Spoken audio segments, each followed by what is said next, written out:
আসসালামু আলাইকুম dear students. চলো আমরা আজকে এই দুইটা কোশ্চেন নিয়ে আলোচনা করব। আমরা গত ভিডিওতে এই দুইটা কোশ্চেন নিয়ে আলোচনা করেছিলাম। তো প্রথমে আমরা এটা সমাধান করি। আমাদের দেখো এখানে দেওয়া আছে sin square ln of sec of x। এটা কোনো ডিফারেন্সিয়েশনের সরাসরি ফর্মুলা আমরা জানি না। তবে তবে আমরা এই যে sine of ln of sec of x, এটার উপর আমরা কি এভাবে লিখতে পারি কি না বলো তুমি মাই ডিয়ার স্টুডেন্টস। আমরা জানি যে সাইন স্কয়ার থিটা যে কথা, সাইন থিটার উপর হোল স্কয়ার দেওয়া একই কথা, তাই না? তাহলে দেখো এখানে স্কোয়ারকে আমরা এখানে হোল স্কোয়ার আকারে লিখতে পারি। চলো আমরা সেটাই করি। আমরা এটাকে ওয়াই ধরে নিই। প্রথমেই ওয়াই ধরে নিলে আমরা পাই y equal to sine of ln of sec of x, এবং এটার বড় ব্র্যাকেট দিয়ে স্কোয়ার দিব। এখন মাই ডিয়ার স্টুডেন্ট, যেহেতু এটা সরাসরি ফর্মুলা আমরা জানি না, তাই এটাকে আমরা মনে মনে এক্স কল্পনা করব, এক্স বিবেচনা করব। ঠিক আছে, চলো এটাকে যদি আমরা এক্স বিবেচনা করি তাহলে তুমি বুঝতেই পারতেছো এই পুরোটা মনে মনে তোমার কাছে এক্স, তারপর একটা স্কোয়ার আছে। তাহলে বলো দেখি এক্স স্কোয়ারের ডিফারেন্সিয়েশনের ফর্মুলা কি মাই ডিয়ার স্টুডেন্টস? সেটা হচ্ছে 2x। এক্স স্কোয়ার ডিফারেন্সিয়েশনের ফর্মুলা হচ্ছে 2x। তো এখানে আমরা এটাকে 2x করব, তাহলে 2 লিখলাম। এক্স বলতে কি বোঝাচ্ছি মাই ডিয়ার স্টুডেন্টস? এই পুরোটা, তাই না? তাহলে আমরা লেখো এক্স বলতে হচ্ছে 2 into sign of ln of sec of x. ঠিক আছে, কিন্তু কথা আমার এখানে একটা পার্ট আছে। সেটা আমরা তো এই পুরোটাকে ডিফারেন্সিয়েশন করছি, কিন্তু এখন ভিতরে থাকা sine of ln of x কে ডিফারেন্সিয়েশন করতে হবে due to chain rule. Sine of ln of sec of x, এটাকেও আমরা ডিফারেন্সিয়েশন করব চেইন রুল থাকার জন্য, চেইন রুলের কারণে। তাহলে মাই ডিয়ার স্টুডেন্টস, আমরা উপরে পাচ্ছি 2 into sine of ln of sec of x, আর নিচে আছে তোমার sine of ln of sec of x। দেখো তুমি যদি সাইন অফ এক্স কে ডিফারেন্সিয়েশন করো এক্স এর রেসপেক্টে, তুমি পাবে কজ অফ এক্স। তাহলে sine of ln of sec of x কি হয়ে যাবে বলো? Cos of ln of sec of x হয়ে যাবে। ঠিক আছে, তারপরে তোমার ভিতরে থাকা ln of sec of x এর করতে হবে ডিফারেন্সিয়েশন। কারণ চেইন রুল কি বলে? প্রথমে আপনি পুরোটার করেন, পরে এর ভিতরেরটা করেন, তারপরে এটার করেন, তারপরে sec অফ x এর করেন। প্রথমে sine of ln of sec of x whole স্কয়ারে করতে হবে, পরে sine of ln of sec of x এর করতে হবে, পরে ln of sec of x এর ডিফারেন্সিয়েশন করতে হবে, শেষে sec অফ x এর ডিফারেন্সিয়েশন করতে হবে। তুমি কি ক্লান্ত হয়ে গেছো মাই ডিয়ার স্টুডেন্টস? আশা করি হওনি। ঠিক আছে, তাহলে দেখো sine of ln of sec of x কে লিখতে পারো cos of ln of sec of x। এবার তুমি ln of sec of x কে ডিফারেন্সিয়েশন করো my dear student. ln of sec of x, ln of sec of x, তুমি এটাকে কি লিখতে পারো দেখো।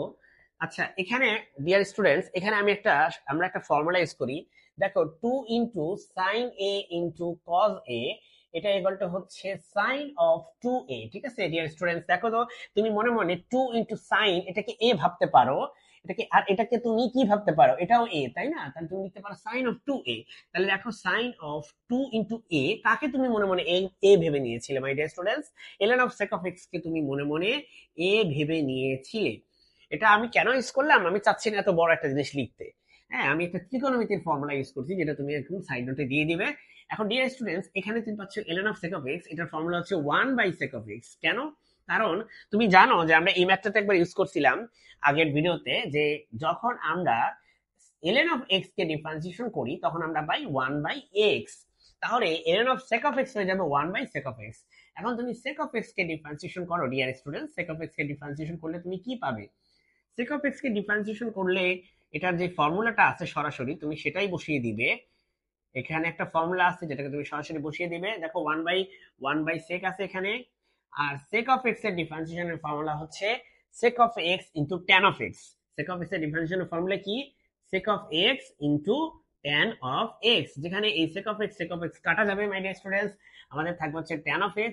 ঠিক আছে, তাহলে তাহলে sine of 2 of 2 into ln of sec of x, এখানে sec sec কাটা, তাহলে শুধু একটা থাকে tan। আমি এক কাজ করি, ট্যানটা একটা একটু গ্যাপ দিয়ে লিখবা, একটু গুণ চিহ্ন দিয়ে লিখবা, নাহলে আমার মনে হবে এটা যেন সাইনের ভিতরে আছে, এরকম না, গুণ আকারে আছে এরা।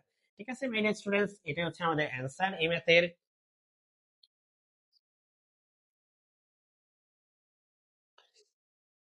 ডিয়ার স্টুডেন্টস, এখন আমরা হচ্ছে এই কোশ্চেনটা সমাধান করব। দেখো এখানে ডিগ্রি আছে, এক্স ডিগ্রি আছে, এখানে 3x ডিগ্রি আছে। দেখো এই ডিগ্রিকে তুমি ডিফারেন্সিয়েশন করতে পারো না, তোমাকে রেডিয়ানে নিয়ে ডিফারেন্সিয়েশন করতে হবে মাই ডিয়ার স্টুডেন্টস। যখনই তুমি এরকম অ্যাঙ্গেল পাবে ডিগ্রি, সেটাকে তুমি রেডিয়ানে নিয়ে যাবে।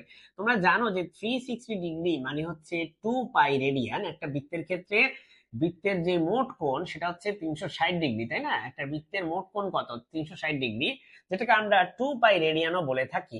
তাহলে বলো দেখি মাই ডিয়ার স্টুডেন্টস, 1 ডিগ্রি মানে কত হবে? 2 পাই বাই হচ্ছে 360 রেডিয়ান, তাই না মাই ডিয়ার স্টুডেন্টস? 2 কাটা গেলে এখানে হবে 180, তাহলে এটা হবে pi by 180 radian.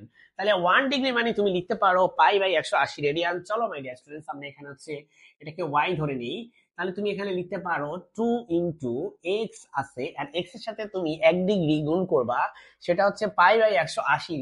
Pi by 180 তুমি গুণ করবা এখানে, আর এখানে তুমি পাচ্ছ cos ইন্টু 3 x ডিগ্রি। দেখো 1 ডিগ্রি মানে যদি হয় হচ্ছে পাই বাই 180, 1 ডিগ্রি মানে যদি হয় পাই বাই 180, তাহলে x ডিগ্রি বলতে বোঝায় তোমার pi into x divided by 180। তার মানে কি, তুমি জাস্ট ওয়ান এর জায়গায় এক্স কে গুণ করে দাও দুই পাশে, তাহলে কিন্তু তুমি এক্স ডিগ্রি কে লিখতে পারো পাই এক্স ডিভাইডেড বাই 180 রেডিয়ান। ঠিক আছে, পাই এক্স ডিভাইডেড বাই 180 রেডিয়ান।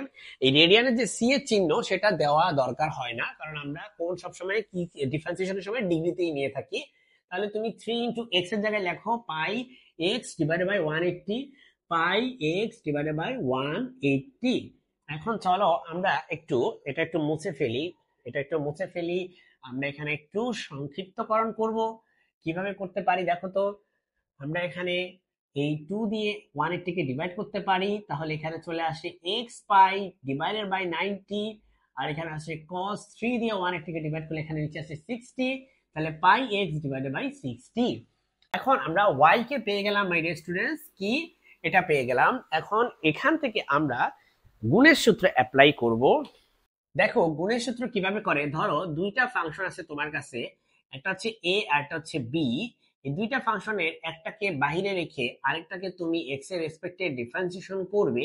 তারপরে এই বি কে তুমি এখন বাইরে রেখে এবার তুমি এ কে ডিফারেন্সিয়েশন করবে। তার মানে দুইটা ফাংশন এভাবে গুণাকারে থাকলে এ কে বাইরে রেখে তুমি বি এর ডিফারেন্সিয়েশন করবে, বি কে বাইরে রেখে তুমি এ এর ডিফারেন্সিয়েশন করবে। এবং ডিয়ার স্টুডেন্টস, এখানে একটা জিনিস বলতেই হবে, এ কিন্তু এক্স এর ফাংশন এবং বি নিজেও হচ্ছে এক্স এর ফাংশন। এটা হওয়া খুবই জরুরি, এটা হওয়া হচ্ছে মাস্ট। তারপরে দেখো স্টুডেন্টস, আমরা যদি এখানে এই ফর্মুলাটা ইউজ করি, তাহলে তুমি এই ফর্মুলাটা যদি তুমি ইউজ করো, এটা সাইন নোটে তুমি দিয়ে দাও। তারপর তুমি দেখো এভাবে লেখো, এক্স এর সাপেক্ষে অন্তরীকরণ করে পাই, এক্স এর সাপেক্ষে অন্তরীকরণ করে পাই, তুমি কথাটা লিখে ফেলো। তারপর তুমি লেখো dy বাই dx বা ddx অফ y। এটা হচ্ছে প্রথমে এটাকে বাইরে রাখো, এক্স পাই ডিভাইড বাই 90 কে বাইরে রেখে তুমি ডিফারেন্সিয়েশন করবা কার, cos pi x divided by 16, then plus চিহ্ন দিয়ে এখানে এর ডিফারেন্সিয়েশন করছো, তাই তুমি এবার এটাকে বাইর করে দাও। তাহলে cos পাই এক্স বাই 60 তুমি বের করে দাও, তুমি ডিফারেন্সিয়েশন করো কার, x pi by 80, sorry 90, x pi by 90 এর তুমি ডিফারেন্সিয়েশন করো। তাহলে তুমি দেখো আমরা এখানে পাচ্ছি এক্স পাই বাই 90। আমি চলো একটা ডিফারেন্ট কালি ইউজ করি। ঠিক আছে, এক্স পাই বাই 90, এখানে তুমি cos কে ডিফারেন্সিয়েশন করলে হবে মাইনাস সাইন। সবসময় মনে রাখবে cos এর ডিফারেন্সিয়েশনের ফর্মুলা হচ্ছে মাইনাস সাইন। আমি একটু লিখে দিব কি তোমাদের জন্য, cos এর ডিফারেন্সিয়েশনের ফর্মুলা হচ্ছে মাইনাস সাইন। তাহলে দেখো আমি মাইনাস সাইন দিয়েছি, অবশ্যই এটা ব্র্যাকেট দিতে হবে। এবার আবার তুমি আবার ডিফারেন্সিয়েশন করবা, কার করবা, পাই এক্স বাই 60, এটার আবার তুমি ডিফারেন্সিয়েশন করবা due to the chain rule. ঠিক আছে মাই ডিয়ার স্টুডেন্টস, এখানে আছে তোমার cos of pi x by 60, আবার এটা তুমি ডিফারেন্সিয়েশন করো। দেখো ডিয়ার স্টুডেন্টস, আমাদের পাই বাই 90 হচ্ছে কনস্ট্যান্ট, পাই বাই 90 হচ্ছে কনস্ট্যান্ট। তাহলে আমরা একটা কাজ করি, পাই বাই 90 কে আমরা সামনে লিখি, এই যে পাই বাই 90 এটা আমাদের কনস্ট্যান্ট, আমরা এক্স কে ডিফারেন্সিয়েশন করব এক্স এর রেসপেক্টে। দেখো ডিয়ার স্টুডেন্টস, এক্স কে এক্স এর রেসপেক্টে ডিফারেন্সিয়েশন করলে হয় হচ্ছে 1, তাহলে এটার সাথে 1 গুণ করলে এটাই হবে। এখন স্টুডেন্টস আমরা এই মাইনাসটাকে সামনে নিয়ে আসি, আমাদের এখানে থাকে হচ্ছে x pi by 90 sine of pi x divided by 60। এখানে দেখো পাই বাই 60 হচ্ছে একটা কনস্ট্যান্ট, তাহলে ডিয়ার স্টুডেন্টস পাই বাই 60 তুমি সামনে নিয়ে আসো, তুমি এখানে নিয়ে আসো পাই বাই 60 কে। এখানে পাই একটা আছে, পাই একটা আছে 60 কনস্ট্যান্ট, তাহলে এটা পাই স্কয়ার হবে, আর 60 কে তুমি এখানে নিয়ে আসো, এই যে পাই বাই 60 চল হয়ে গেল। আর এখানে কি আছে ডিয়ার স্টুডেন্টস, একটা এক্স আছে, আমরা জানি একটু আগে দেখলাম আমরা এক্স এর রেসপেক্টে এক্স হচ্ছে 1, 1 আর গুণ করা না করা একই কথা, তাই আমরা আর গুণ করব না। এটা হচ্ছে পাই বাই 90, এখানে হচ্ছে cos by x by 60। Students এটাই আমাদের অ্যান্সার। আমরা চাইলে এখানে রাখতে পারি, চাইলে এটাকে একটু সংক্ষেপ করতে পারি। এখন তোমার ইচ্ছা, তুমি যদি একটু সংক্ষেপ করতে চাও চলো আমরা সেটাও একটু করি। একটু সংক্ষেপ করে, সংক্ষেপ বলবো না, একটু গ্রহণযোগ্য সমাধানের দিকে নিয়ে যাব এটা বলবো। তাহলে এখানে তুমি লিখতে পারো student x pi by 90 minus দিলাম, আর এখানে পাই বাই 90 লিখি এখানে, আর এখানে পাই বাই 60 লিখি, আর এখানে sine of pi x divided by 60 plus pi by 90 cos of pi x divided by 60।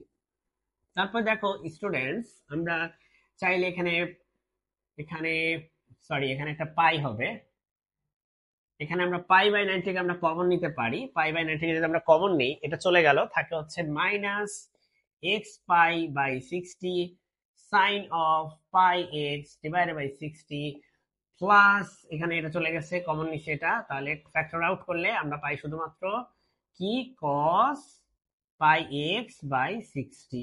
এটাই হচ্ছে আমাদের সেই কাঙ্ক্ষিত অ্যান্সার। ঠিক আছে ডিয়ার স্টুডেন্টস।